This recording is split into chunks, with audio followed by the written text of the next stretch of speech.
Previously on Yu-Gi-Oh! OCG, we took a look at the EX Starter Box, a large set that introduced the game-changing card, Last Will. This magic card allowed duelists an easy way to access plenty of strong, low-level monsters like the Searchers, Exodia pieces, and Cannon Soldier. All the roads would lead to OTKs for peak degeneracy.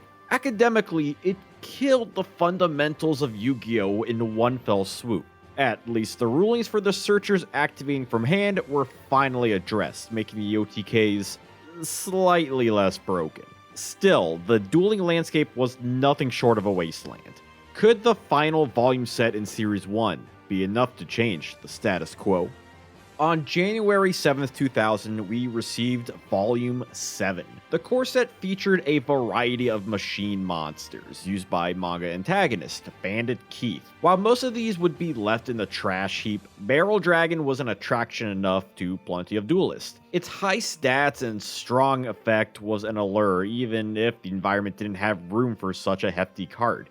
Quite honestly, a large portion of V7's card pool were simply recyclables. If Launcher Spider being the first high-level monster to be common rarity wasn't a sign, I don't know what is. I mean, the only reprint we received was Mystic Horseman, which was only decided upon due to the new release of its connecting fusion, Rabbit Horseman.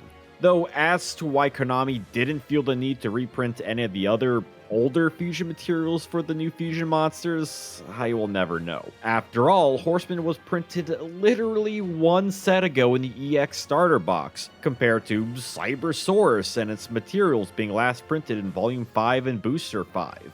Cybersaurus just can't catch a break.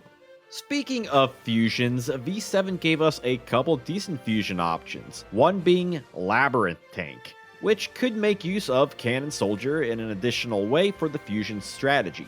You could run Gigatech Wolf too, since its stats are actually decent against Searchers. However, the meta scene couldn't fit this card either, like it would in the TCG's Critter format. Likewise, we'd see Twin-Headed Thunder Dragon. That would be a strong beater with materials easier to find than Black Skull Dragon. Its materials, introduced in the set, are 2 copies of Thunder Dragon. One of these can be discarded to search 2 more. This makes for a great way to not only deck thin and fuse, but for discard fodder, like for Graceful Charity, Tribute to the Doomed, and Magic Jammer, as well as getting into a monster that can be tributed over a Searcher, and thus comboing with Last Will or finding that last Exodia piece. In regards to Cannon Soldier and the Cannon OTK deck, it got a new option in Catapult Turtle. This mid-level mon could tribute a monster to inflict half of the sent monster's attack as burn damage. In this meta, all you needed was Cockroach Knight to enable an OTK. Thus, the deck had one more option to kill, an option that would work great with Last Will and Change of Heart to get Turtle out easily, because the new burn options in Princess of Tsurugi and Tremendous Fire wouldn't do much for the still beta burn strategy.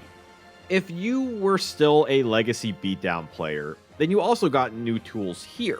Other than 7-color fish as a simple beater, Dark Elf was the standout attacker. This shadowy spellcaster has 100 attack points more than Gemini Elf, which inherently makes it playable. Yes, it does have a downside of paying 1k life just to attack. However, it wasn't half your life like Solemn, and it didn't cost you anything more than a little blood. If your needs were in more removal, then DD Warrior was great as the first monster with a banishing effect. Regardless of its mandatory banish, a 1-to-1 exchange wasn't bad, especially since it clears Searchers without them using their own effects, since they don't hit the graveyard first. The Beatdown deck even got an anti-Exodia tool in Robin Goblin. This continuous trap allowed the card's owner, who once inflicted battle damage, to rip a random card out of the opponent's hand. Sure, it was random, however, the potential discard of an Exodia piece was great, as well as the Searchers now that they don't get their effects off a discard. On the flip side, the Unhappy Maiden and the first hand trap, Karibo, further tested Beatdown's capabilities by ending the battle phase and preventing battle damage respectively. Lastly, I'd like to discuss the other new trap of V7, Mirror Force. This is an iconic card, not just for being the first attack reaction trap, but also being a total blowout card if your opponent wasn't careful. Punishing a careless attack was fantastic in any deck, not just for anti-beatdown tech. Yet you may already guess that its impact was mitigated by this Exodia-heavy environment, where many of the decks didn't care too much about attacking, or destruction for that matter. Destroy my Sangan? Sure, go ahead. Nevertheless, its potential was felt, transforming how duelists left monsters in specific battle positions.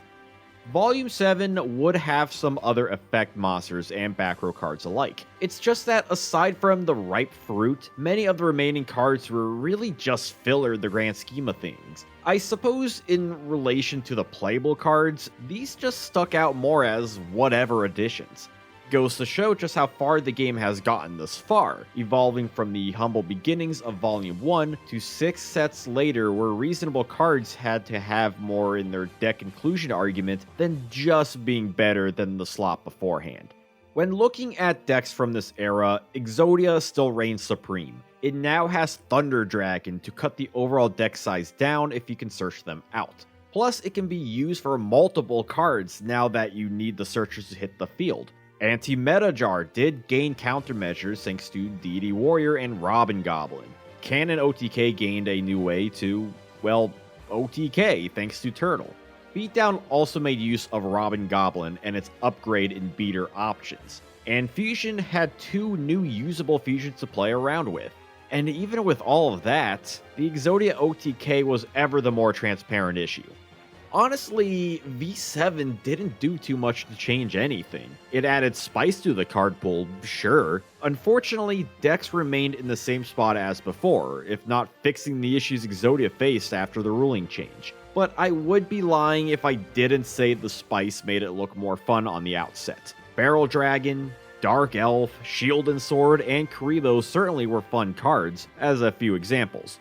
Even Mushroom Man number 2 would see play years down the line. But what do you all think? Did Volume 7 do enough as a core set? What's your favorite card in the new pool? Time is running out, as the game will only receive 1 boost after this. And a much needed change. That's something we'll get to next episode.